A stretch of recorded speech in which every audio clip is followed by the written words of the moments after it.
I've always been an animal lover, and I'm sure many of you out there are too. There's just something about those furry faces and wagging tails that melts our hearts, right?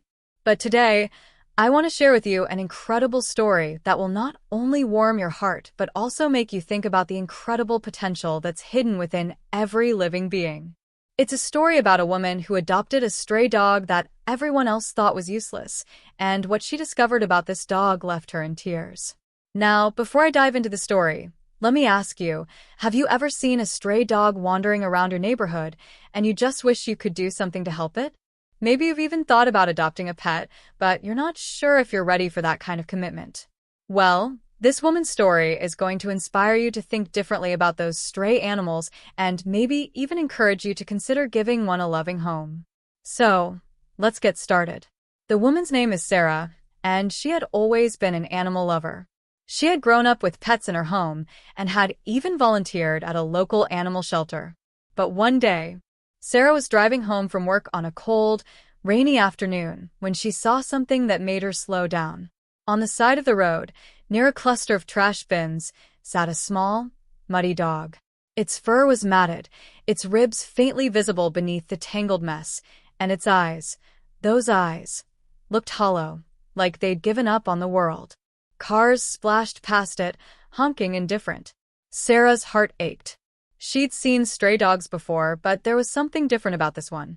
Something in its stillness felt like a quiet surrender. She pulled over, turned off her engine, and stepped out into the drizzle. The dog didn't move. It didn't bark or growl or even flinch. It just looked at her. Sarah crouched a few feet away, speaking softly. "Hey there, little one, it's okay." The dog blinked slowly, then looked away. That moment broke her heart even more. She took a few steps closer, holding out her hand, but the dog didn't react. It was as if it had already decided that humans weren't worth trusting anymore. After a few minutes, Sarah realized she couldn't just leave. She ran back to her car, grabbed the sandwich she hadn't eaten for lunch, and gently placed it near the dog. It sniffed the air cautiously, then took a hesitant bite. That small act, the way it leaned forward, the faint spark of life returning to its eyes, was enough for Sarah to decide. She whispered, "You're coming with me, okay?" And slowly, carefully, she wrapped the trembling animal in her coat. At the vet, the news wasn't encouraging. The doctor shook his head. "He's severely malnourished," he said. "He's probably been on his own for months. He's got an old injury on his leg that didn't heal right, and well, I don't want to give you false hope, but he's going to need a lot of care. Even then, he may never fully recover." Sarah nodded silently, looking at the weak animal curled on the examination table. She asked, "Does he have a name?" The vet smiled sadly. "No. He was brought in once by animal control months ago, but he escaped before they could place him. He's been wandering ever since." Sarah thought for a moment, then said softly, "Then I'll call him Chance." The vet raised an eyebrow. "Chance?" "Yeah," Sarah said, "because everyone deserves one." The next few weeks were challenging. Chance wouldn't eat unless Sarah sat beside him. He didn't bark, didn't wag his tail, didn't seem to know how to be a dog anymore. Sarah washed him, fed him, and spoke to him like he could understand every word. At first, it felt hopeless. Friends told her she was wasting her time. "That dog's broken, Sarah," one of them said. "You can't fix everything." But Sarah didn't listen. Every night, when she came home from work, she would sit on the floor next to Chance's bed, reading aloud or humming softly. Slowly, something began to change. One evening, she came home later than usual. As she opened the door, she saw Chance standing, unsteady, but standing, near the hallway, waiting for her. His tail moved, just once, like a flicker of light breaking through the dark. Sarah dropped her bag and smiled through tears. "That's it, boy. That's it." Over time, Chance began to follow her around the house. He'd rest his head on her knee when she watched TV. He even started barking at noises outside, a sign of growing confidence. It wasn't much, but to Sarah it was everything. Months passed, and Chance's transformation was almost miraculous. His fur grew thick and shiny, his eyes brightened, and he moved with more strength. Yet there was something curious about him. He seemed unusually alert, especially at night. He'd often sit near the window, staring into the dark, as if listening for something. Sarah thought it was just a habit from his stray days. One night, as Sarah was locking up, Chance started barking, loud, sharp, insistent. He ran to the back door, growling low. Sarah froze. It was nearly midnight, and she lived alone. She peeked through the curtain, but saw nothing. "It's okay, boy," she whispered, trying to calm him. But Chance wouldn't stop. His ears were perked, body tense. Sarah decided to turn on the porch light. The moment she did, she saw movement, a shadow slipping away from the fence line. Her heart raced. Someone had been there. She called out, "Who's out there?" But no answer came, only the sound of footsteps fading into the dark. The police arrived later and confirmed her fear. There had been several reports of break-ins in the area. Whoever it was had been trying doors and windows, looking for easy targets. The officer looked down at Chance, sitting alert beside Sarah, and said, "You've got yourself a good watchdog here, ma'am. Looks like he saved you tonight." When they left, Sarah sat on the couch, hugging Chance tightly. "You're not useless," she whispered. "You're my hero." From that night on, Chance became even more protective. He would always position himself between Sarah and the door when someone knocked. He seemed to sense moods too. Whenever Sarah felt sad or tired, he'd rest his head on her lap, offering silent comfort. The bond between them grew deeper every day. But the story doesn't end there. Because one day, something happened that revealed just how extraordinary Chance really was. It was a Saturday morning when Sarah took Chance for a walk at the park. He loved the fresh air now, ears perked, tail high, a completely different dog from the one she'd rescued. They followed their usual trail until Chance suddenly stopped, stiffened, and let out a strange low bark. Sarah frowned. "What is it, boy?" Chance pulled hard on the leash, guiding her toward a cluster of trees near the pond. At first, she thought he was chasing a squirrel, but as they got closer, she heard it, a faint cry, almost like a child's whimper. Her stomach dropped. She followed the sound, and there, behind the bushes, she saw something that made her freeze. A small boy, maybe 4 years old, sat on the ground, crying, his tiny hands covered in mud. He looked lost, terrified. Sarah knelt beside him. "Hey, sweetie, are you okay? Where's your mom?" The boy pointed weakly toward the parking lot. Between sobs, he said he'd been playing and wandered too far. His mother was nowhere in sight. Sarah called the authorities immediately. Within minutes, the area was surrounded by frantic parents and officers. When the mother saw her child, she burst into tears and hugged him tightly. One of the officers told Sarah that they'd been searching for over an hour. The child had gone missing from a crowded playground. Sarah looked down at Chance, who was sitting calmly beside her, tail gently wagging, eyes bright with pride. She knelt down and whispered, "You found him, didn't you? You saved him." Chance pressed his head into her hand, as if he understood. That evening, as Sarah sat on her porch with Chance curled beside her, she thought about everything. The day she found him, the months of struggle, the moment he'd saved her, and now, the child he'd led her to. She realized that the world had been wrong about him. He wasn't useless. He just needed someone to believe in him first. That night, Sarah couldn't sleep. Every time she closed her eyes, she saw Chance's face, the calm focus in his eyes when he led her to that lost boy. It wasn't random. It couldn't be. There was something about the way he had moved, deliberate and sure, like he knew exactly what he was doing.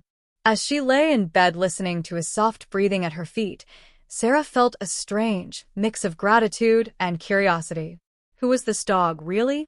The next morning, she woke early, made coffee, and sat outside with Chance beside her. The sunlight hit his golden fur, and for the first time, she noticed the faint outline of scars on his neck, hidden beneath the fluff. They weren't from fights, no, they looked like marks from a collar that had been too tight for too long. Maybe he had belonged to someone once. Maybe someone who hadn't treated him right. "You've been through a lot, haven't you, boy?" she whispered.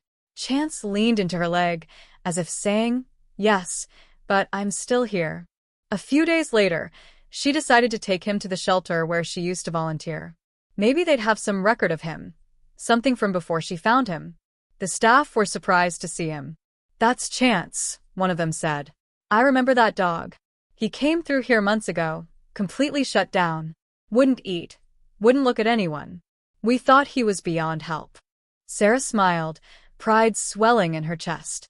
"He just needed time," she said softly. The shelter manager pulled up some old files. "Here," she said, scrolling. He was brought in after a rescue operation outside the city. A hoarding situation. Over 20 dogs kept in a single yard, no food, no care. Most didn't make it. The ones that did were terrified of people. She paused, looking at Chance, who sat patiently beside Sarah, tail tapping the floor. "Looks like this one's got a second life." Sarah nodded, tears forming in her eyes. She couldn't believe it. This dog that everyone had written off had survived one of the worst conditions imaginable. And not only survived, but found purpose again. As they left the shelter, she felt something stir inside her. Maybe Chance's story wasn't just about him. Maybe it was about all the animals like him, the forgotten, the abandoned, the ones waiting for someone to see them. That night, Sarah opened her laptop and began typing. She didn't plan it. It just poured out of her. She wrote about the day she found Chance, his slow recovery, and how he'd saved her and that little boy. She shared it on her social media page with a simple caption. "He was called useless. I called him Chance." By morning, her post had exploded. Thousands of likes, hundreds of comments. People from around the world were writing things like, "I needed this today, and I'm going to adopt instead of buy." Messages poured in, stories of other rescues, photos of dogs who'd once been abandoned but were now beloved family members. Then a message stood out. It was from a local news reporter. "Hi Sarah," it read. "Your story about Chance has been going viral. We'd love to feature you both in a segment about animal rescues." Sarah hesitated at first. She wasn't looking for attention. But then she looked at Chance, sleeping peacefully at her feet, and thought, if this helps even one more animal get a home, it's worth it. The following week, a small TV crew came to her house. They filmed her telling the story, while Chance sat beside her, calm and noble. The footage of him from that night, the one where he barked at the would-be intruder, became a highlight. "He's not just a rescue," the reporter said in the segment. "He's a rescuer." The story aired on a Friday evening. By Sunday, it had been shared over 1 million times. Soon after, Sarah began receiving emails from shelters asking if she could visit or speak about her experience. She wasn't used to public speaking, but she agreed. She brought Chance with her to every event. Each time, he'd quietly walk among the people, letting them pet him, leaning his head into children's hands, comforting nervous visitors. He had that gift, the ability to make anyone feel safe. One day, at a community event, a man approached Sarah after her talk. He looked to be in his late 60s, with kind but tired eyes. "I just wanted to say thank you," he said, his voice trembling slightly. "That dog of yours, he reminds me of my old service dog. I lost him last year, and I didn't think I could handle another. But hearing your story," he paused, wiping his eyes. "Maybe it's time I give another dog a chance." Sarah smiled and reached down to pat Chance's head. "That's all he needed too," she said. "Just one chance." Over the next months, Sarah's life began to change in ways she never expected. Her story became part of a local adoption campaign called Second Chances. Posters with Chance's photo appeared in shelters with the tagline, "They just need someone to believe in them." Adoption rates started to rise. People were coming and saying, "I want to find my own Chance." But even as the world celebrated him, Chance remained humble. He still preferred quiet evenings on the porch, watching the sunset beside Sarah. Sometimes, she'd catch him staring into the distance, thoughtful, as if remembering the past he came from. She'd stroke his fur and whisper, "You're safe now. You're home." One winter evening, something happened that would stay with Sarah forever. She and Chance were walking their usual route when they passed by a small bridge. Snowflakes fell gently, and the air was still. Suddenly, Chance stopped and pulled on the leash again, just like that day in the park. Sarah followed his gaze and saw an old woman sitting alone on the bench, shivering, clutching a small bag. She looked lost. Sarah approached her carefully. "Ma'am, are you okay?" The woman looked up, confused. I think I missed my bus," she said softly. "I don't remember where I was going." Sarah's heart sank. The woman was disoriented, trembling. She called for help, and soon a patrol car arrived. They found out the woman had early-stage dementia and had wandered away from home hours earlier. When the officers thanked Sarah, she pointed to Chance. "He found her," she said. "He always does." That night, Sarah sat by the fire, watching Chance sleep. Tears filled her eyes, not of sadness, but of awe. This dog, once discarded and unloved, had now saved 3 lives: hers, a child's, and an elderly woman's. She realized something profound. Sometimes the things we think are broken are actually the ones meant to heal us. Months later, Sarah started a small foundation in Chance's name. Its mission was simple: to rescue, rehabilitate, and rehome dogs that others deemed unadoptable. She called it Chance's Promise. The foundation grew quickly, supported by donations from people touched by their story. Every adoption day, Sarah would tell new families, "Remember, you're not just saving them, they're saving you, too." As the years went by, Chance grew older. His muzzle turned gray, his step slower, but his spirit never dimmed. On his last evening, he rested his head in Sarah's lap, eyes peaceful. She whispered, "You did everything you were meant to, my boy. You gave me purpose. You gave so many others hope." When the time came, the world mourned him. But his legacy lived on through every animal saved in his name, every family who found love again because of him. And every time Sarah walked by that same rainy street where she'd first seen him, she'd smile softly and say, "You were never useless. You were just waiting to be found."